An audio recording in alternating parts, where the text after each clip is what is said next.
All right, everybody, I'm just going to do a quick recap on what is a watershed after watching that original video from Hamline University. So a watershed, again, is just an area of land that drains any surface water, so any kind of precipitation or water that ends up on that land, it drains it down to a single point. And so it can kind of collect water from different tributaries and then lead it to a creek, and then it might be into a much bigger river or lake system. The watershed boundaries are determined by gravity and the movement of water. So, where is that water flowing, as well as the topography or the elevation of the land. So, it's not determined by city boundaries. Within a single city, there may be several watersheds. And again, it just depends on where that water will flow. Sometimes the water may flow north. Sometimes it flows south or east or west. It depends on where those ridge lines are. So here's another picture that might help to better visualize what that watershed area would be. So all of the land within that purple dotted line, all of that is part of the same watershed. And anything to the left or to the right on the far outsides of that purple dotted line, that may be part of a different watershed. So here in Edina, we have a couple of different watershed districts. A watershed district is kind of a smaller governing body or governing agency that would help to protect your community and anything that has to do with the water system in that community.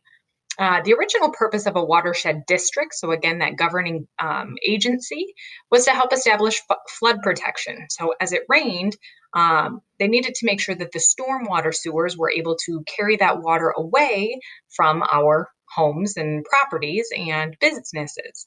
And so they developed this district to help protect our homes and our communities from flooding. Now that we've mitigated all of those issues, or many of the issues, not all of them, but many of the issues with flood protection, on a daily basis, the watershed district is really trying to help monitor water quality. They may go down to 9 Mile Creek and grab a sample of water, bring it back to a lab, or perhaps do a survey in the field, and they'll be testing water quality periodically throughout the year. That all goes into a database and they can compare it year after year. Later in this Schoology quiz, I have a link to the 9 Mile Creek Watershed District report from the year 2019 that you should go take a look at. You might be familiar with some of the bodies of water that have been tested, and then you can read about their reports. If there's any kind of flooding that occurs more frequently, they may have to change the flow of for example, 9 Mile Creek. So they can either kind of create new pathways or help to put in some larger rocks or boulders to help mitigate the flow, either slow it down or kind of channel it in other directions so that it kind of meanders more or less. And so there's lots of different day-to-day jobs of a watershed district and the people who work in that district. And unfortunately, we're not going to be able to go down to 9 Mile Creek to do our sample, but that's one of my favorite days because we partner with the 9 Mile Creek representatives and they kind of teach us a little bit about the local watershed district. So this map is actually similar to what I showed you yesterday, and I think you saw some of this maybe in your activity. But we have several headwaters and several different watershed districts in the state of Minnesota. All of those little light gray lines, those are going to be the different watershed districts. And you can notice that they kind of overlap with several counties. So watershed district lines are different from county lines and different from city lines. Again, it's all based on elevation of the land and where that water flows. In Edina, we have two different watersheds that we are part of. The city of Edina belongs to two watershed districts. And so 9 Mile Creek is a watershed district, and we're focusing on any of the water that flows into the Minnesota River, which 9 Mile Creek does. And then Minnehaha Creek and the Minnehaha Creek Watershed District manages the water that will drain into or flow into the Mississippi River. So here's a map that kind of shows you the Minnesota River starts over here on the west side of our state, kind of on the border between South Dakota and Minnesota. So it starts in Big Stone Lake and it flows kind of across the state diagonally downward till it hits Mankato, and then it actually flows north and east up towards the Minneapolis-St. Paul area. So the Minnesota River, again, it kind of cuts down and then cuts back up towards the cities. And it joins up with, the Minnesota joins up with the Mississippi River, which is coming from the northern part of Minnesota in Lake Itasca.